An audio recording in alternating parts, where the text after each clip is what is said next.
Salut les No-Watchers, salut les No-Watchers, on est ce soir à l'Entrepôt à Paris dans le 14e pour vous parler d'un film un petit peu spécial dont on ne parle pas habituellement.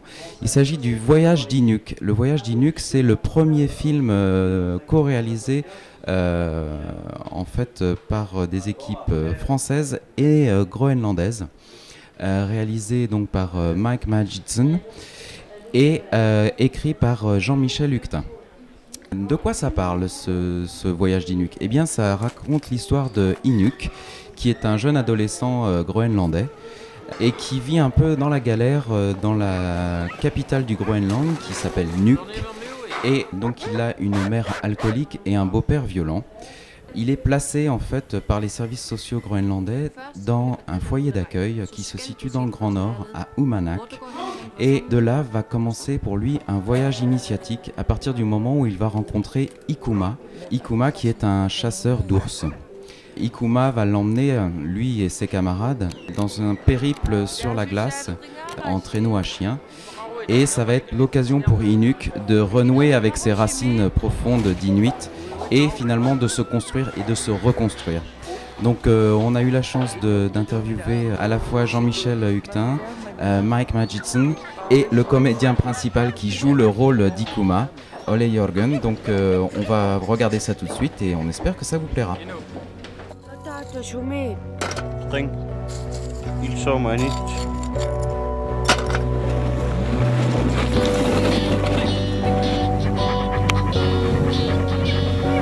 Ilan yun ni Gawang eh? Buwangan Ikuma.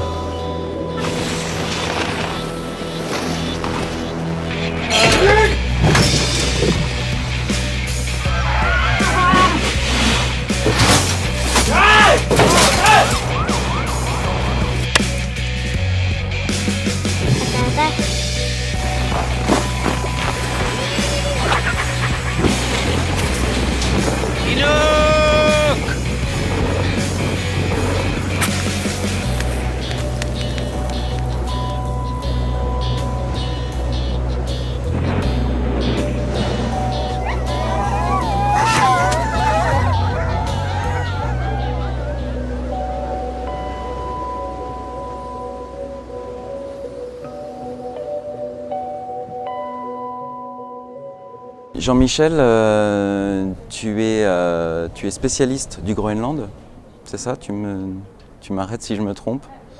Spécialiste, je sais pas, mais en tout cas, cela fait 15 ans que je partage la vie de mes amis inuits à 500 km au nord du cercle polaire, à Uummannaq, sur la côte ouest du Groenland.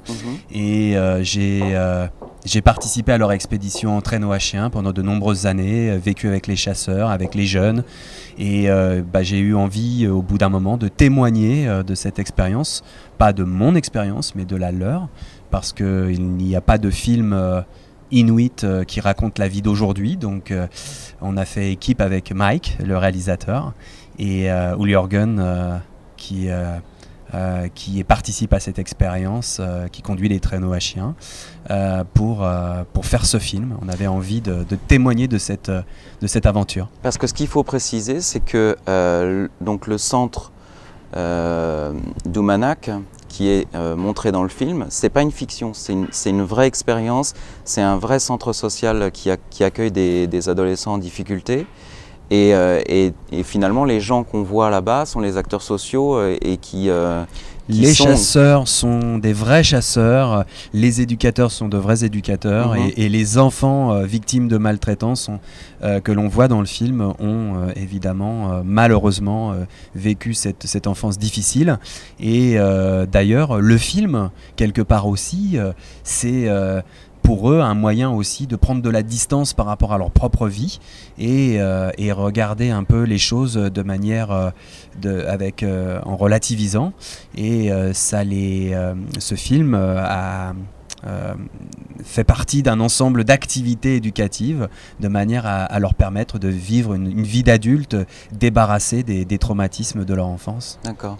Cette expérience, donc c'est la femme de Ole Jørgen qui est un peu à l'origine de cette expérience. Alors il faut dire que le Groenland est passé de l'âge de l'os ou l'âge de pierre à l'ère d'Internet, à l'ère de la carte bancaire, en l'espace d'une centaine d'années. Hein, ils ont fait ce grand bond en avant dans l'histoire que nous, on a fait en plusieurs siècles, milliers d'années, ouais. et donc, ou même dizaines de milliers d'années. Ouais. Et donc, une majorité de la population a pu s'adapter à ces changements rapides, mais une petite minorité n'a pas supporté.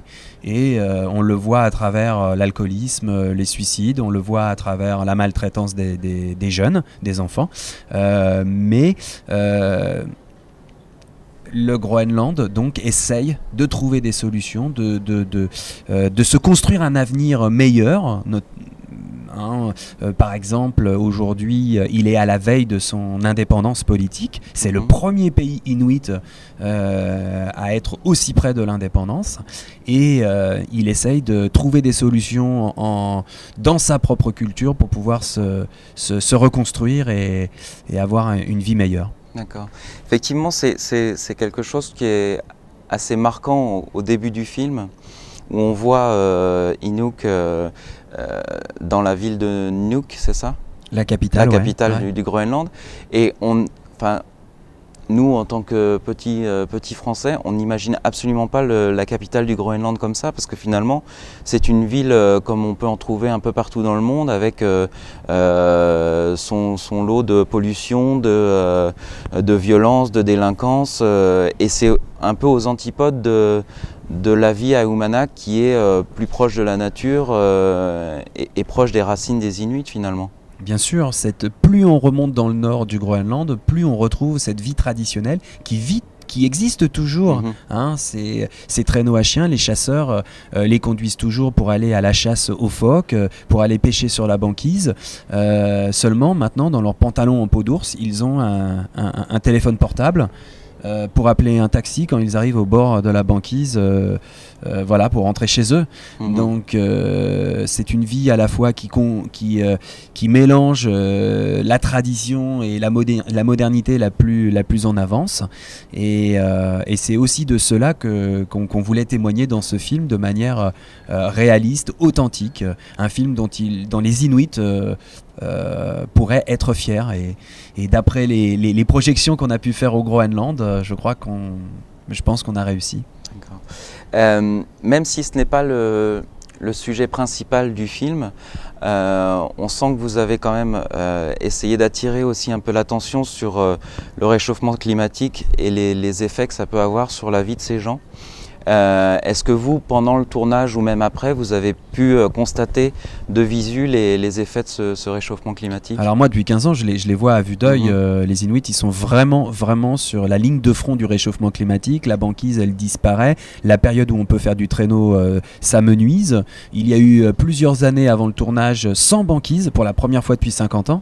Ça pose de gros problèmes aux Inuits. Ils peuvent plus chasser, pêcher, peuvent plus travailler. Et nous, d'ailleurs, on se demandait si on allait pouvoir le tourner, ce film. Et puis, il y a 2 ans, il y a eu une pause du réchauffement climatique, et cette année-là, il y a eu une banquise. Alors Mike et moi, on n'avait pas d'argent, on avait très peu de moyens, on a quand même saisi l'occasion. C'était la fenêtre de tir à ne pas rater. À ne pas rater, et on est parti là-bas, on a fait les images de banquise, et puis l'année d'après, on a complété le film.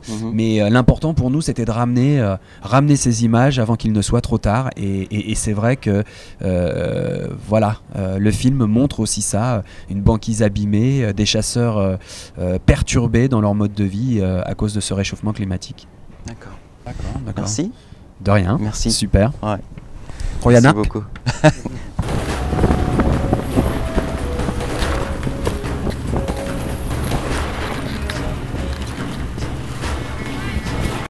So, Ole Jørgen, you're heading the Uummannaq Children's House with your wife. That's right? That's right. That's right. How did Mike and Jean-Michel, convince you to act in the movie? Yes, you see, I was not supposed to play in the film, and Hold on. that was Hold it closer, please. I was supposed not to play in the film, not like maybe a minor role they talked about, but my good friend Onar Dosh, who should have been playing Ikuma, suddenly didn't want it, so Mike and his film crew started to look after another one, and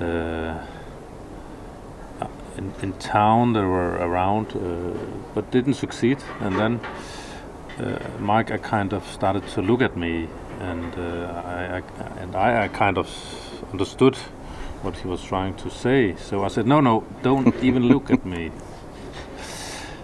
But then I think I recall that Mike said, well, then unfortunately we had to leave without making a film. Okay, then let me try one day. And that's actually how it started for me. Yeah. That was a good point for them. Well, I don't know, but I can assure you. oh, thank you. Thank you. After this first experience as an actor, are you willing to make a second experience to play in Well, another movie? I will say that it's very difficult. I mean, I don't like to be, how do you say, in the spotlight at all normally, and I don't know how I got through this, but since I succeeded, well, I have actually some friends that have some ideas about maybe have me in a minor role in another film. We'll see. But I'm also in another film called Sun and Snow. Well, this film is more like a docu-fiction feature film. Yeah. Okay. Thank you.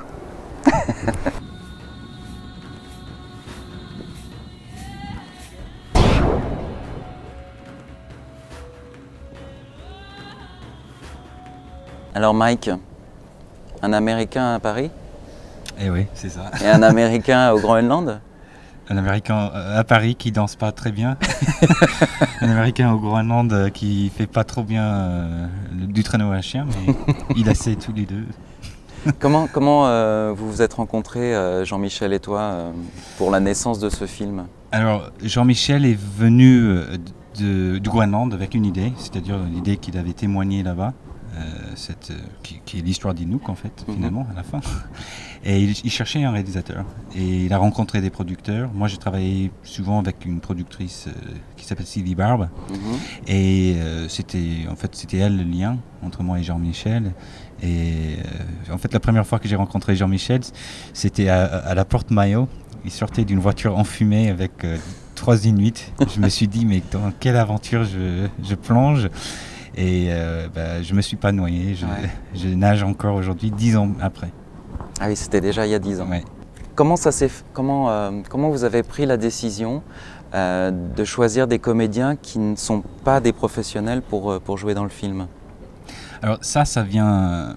Enfin, je pense que j'ai toujours moi cru que les comédiens... que ce soit des professionnels, des non-professionnels, des gens qui n'ont jamais joué, peuvent jouer si on les met dans des bonnes conditions. La preuve. Ouais, j'espère. Et en fait, moi, je viens du théâtre. Ouais. J'ai fait beaucoup de théâtre quand j'étais plus jeune. C'était mon premier amour, c'était le théâtre. Et pour moi, ce film, c'était plusieurs expériences. C'était l'expérience de faire un film avec un foyer d'enfants qui était presque une thérapie en même temps qu'un film. Et aussi de prouver à moi-même que je pouvais faire jouer ces Inuits au milieu de la banquise, comme je pourrais essayer de faire jouer un grand professionnel en France ou aux États-Unis. La plus grande difficulté que vous avez éprouvée sur le tournage, ça a été quoi? Ça a été les conditions extrêmes, la barrière de la langue, parce que à part Ole, il n'y a pas grand monde qui parle anglais. Jean-Michel faisait un peu l'interprète puisqu'il parle groenlandais, ou est-ce que c'était le fait justement d'avoir des comédiens non professionnels ou Je dirais que c'était les trois. Ouais. En fait, premièrement, le climat est très très rude. Jusqu'à moins 30. Hein, jusqu'à moins 30, ouais. Et on a passé 5 semaines, pas tout le temps dehors, mais pratiquement tout le temps dehors, beaucoup dehors. Et quand on a froid 24 heures sur 24, c'est très éprouvant. Et quand on est en train de faire un film en même temps, c'est juste l'enfer parfois. Ouais. L'enfer sur la glace. Mais deuxièmement, oui, la langue, c'est compliqué parce qu'on ne sait pas s'ils disent bien leurs répliques. Déjà. Et puis communiquer un peu ce qu'on veut, comment on veut que le jeu soit fait, c'est compliqué, mais en même temps les Inuits, ils ont une grosse capacité d'observation. Ouais. Donc il suffisait, j'ai compris au bout d'un moment, il suffisait juste de faire les gestes que je voulais, de jouer moi-même, moins bien qu'eux évidemment, mais jouer moi-même la scène. Eux, ils regardaient une fois, et ils comprenaient l'intention, et ils se mettaient tout de suite dedans, et mieux que moi. Et puis troisièmement, c'était quoi troisièmement? C'était le fait que justement il soit pas professionnel. Oui, qu'il soit pas professionnel. Alors là, c'était pas. On aurait pu penser que c'était le jeu qui aurait été compliqué. En fait, finalement, c'était pas si compliqué pour eux de jouer. Comme j'ai dit, ils observaient et ça allait. C'était côté professionnel d'être là à l'heure, d'être motivé. J'avais des chasseurs, j'avais des enfants d'un foyer d'enfants qui étaient quand même des enfants qui ont su faire des choses très, très difficiles. Et parfois, des enfants ou un chasseur, ils n'avaient plus envie de faire un film, ils avaient envie de faire autre chose. Ouais. Et donc, c'était ça la grande source des ulcères par moment. Le film a été récemment primé à Woodstock, c'est ça, au festival de Woodstock? Oui, c'est ça. Ouais. Woodstock, c'est un grand festival indépendant américain. C'est pas Cannes, c'est pas Berlin, mais aux États-Unis, c'est parmi des meilleurs films indépendants. Festival, pardon, de films indépendants. Et pour moi, c'était très cohérent avec le film, parce que c'est un festival qui revendique leur indépendance et un cinéma d'auteur, mais un cinéma qui est aussi accessible aux gens. Et en plus, ça se passe dans une ambiance qui est très cohérente avec ce peuple groenlandais. Pour moi, j'ai trouvé des liens exceptionnels et j'ai hâte de retourner à ce festival. Pas simplement parce qu'on a gagné, mais parce qu'il y a une ambiance vraiment géniale. Ouais. Malgré cela, malgré le fait que vous fassiez beaucoup de festivals, que vous essayiez de montrer le film à un maximum de personnes, pour l'instant le film n'est pas sorti officiellement dans les réseaux de distribution classiques du cinéma. À ton avis, ça vient de quoi Ça vient de deux choses. Une chose, c'est que nous, on a montré le film peut-être un peu trop tôt à quelques distributeurs. Ouais. Et quand on montre un film trop tôt, on le montre une fois mais pas deux. Et voilà, donc il peut peut-être pas avoir encore le potentiel que le film peut porter. La deuxième chose, c'est qu'il y a un moment où on s'est arrêté, on s'est dit bon, on va être vraiment prêt, on va créer une plateforme un peu médiatique autour du film où les gens, les distributeurs eux-mêmes, ils se disent ce film, oui, finalement il existe, tout le monde est un peu au courant, pourquoi pas nous Et puis troisièmement, c'était justement le festival de Woodstock qui nous a mis le puce à l'oreille. C'était de peut-être passer par les États-Unis. Moi, je suis d'origine américaine. J'ai vu dans le public américain et aussi avec les professionnels américains qu'il y avait un vrai potentiel de démarrer la distribution là-bas. Et là, ça a l'air de marcher. On vient de rentrer de la Californie où on a eu des réunions avec des mini-majeurs. Et bon... rien n'est signé. Touche du bois. Moi, je touche du bois partout là. Rien n'est signé, rien n'est fait. Mais en tout cas, ça a l'air bien parti. Et on espère que ça va sortir par les États-Unis et après l'Europe. Ce qu'on peut dire, c'est qu'il y a un site pour suivre l'actualité finalement du film, savoir où et quand il est projeté dans les prochains festivals. Et il y a aussi une possibilité pour les gens qui ont vu et apprécié le film de participer finalement à la production en faisant de la donation. Oui, tout à fait. En fait, comme tout film indépendant et qui veut rester indépendant pendant la production, nous on a fait ça sans beaucoup de moyens, sans moyens de tout pratiquement. Et donc du coup, on a lancé sur notre site que vous pouvez voir là, puisque je ne l'ai pas. Là, c'est là. Ouais, voilà. www. on a donné les moyens pour les gens de participer au film de manière financière ou bien juste un soutien moral, Ouais. parce que ça aussi c'est important. Ouais. Et nous, effectivement, on a encore besoin un peu parce que avec ce qui se passe aux États-Unis, on va retravailler un petit peu le film pour lui donner vraiment pour sa le public forme, américain. ouais. C'est un gros producteur américain, même un ancien tête studio qui nous conseille. Et donc on a besoin d'un peu plus de moyens. Donc pour l'instant on D'accord. se dit comment on va faire, mais on va y arriver. Eh ben, on souhaite un bon voyage à Inuk Merci. et merci de nous avoir donné cette interview. Merci beaucoup. Merci Mike.